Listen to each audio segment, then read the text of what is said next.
In one of the more poorly written, logically deficient essays I've ever read, Why It's Justified to Vote for a Morally Questionable Politician, Federalist contributor Denise McAllister argues indirectly in defense of Roy Moore that God uses, in the secular sphere, all kinds of immoral men and women to bring about his purposes for his church.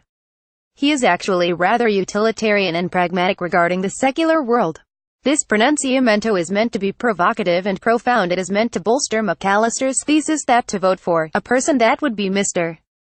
Moore working in the secular arena who will bring about the greater good despite being personally immoral, is justified. Of course it is. In fact it has to be, since in Christian theology we are all immoral in some ways. Humankind's perfection lay only in Christ. George Washington was prideful. Abraham Lincoln pondered the mortal sin of suicide. FDR slept around on Eleanor. Yet therein sits the radiant trinity of American politics. That it never occurs to McAllister that the sins of these Poles or others similar to them were and remain far less sinister than preying on teenage girls is merely one of her logical lapses.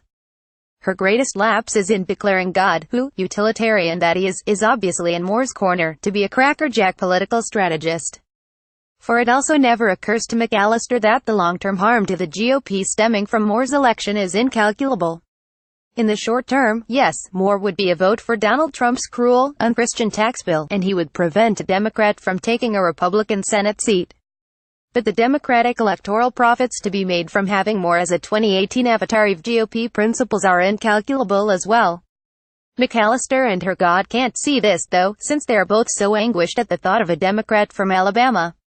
Another peculiarity mushrooming from McAllister's mind is her assertion that unfortunately, many social conservatives, and Christians in particular, treat secular leaders as if any stain on their character, fault from their distant past, or even theological apostasy disqualifies them from political leadership.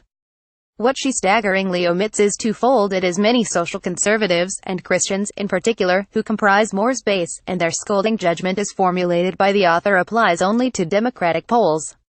Yet another chuckle-worthy peculiarity begins with McAllister's shocking confession that I voted for Trump in the general, to be followed, several disjointed paragraphs later, by will a serial liar deceive those who put him in office?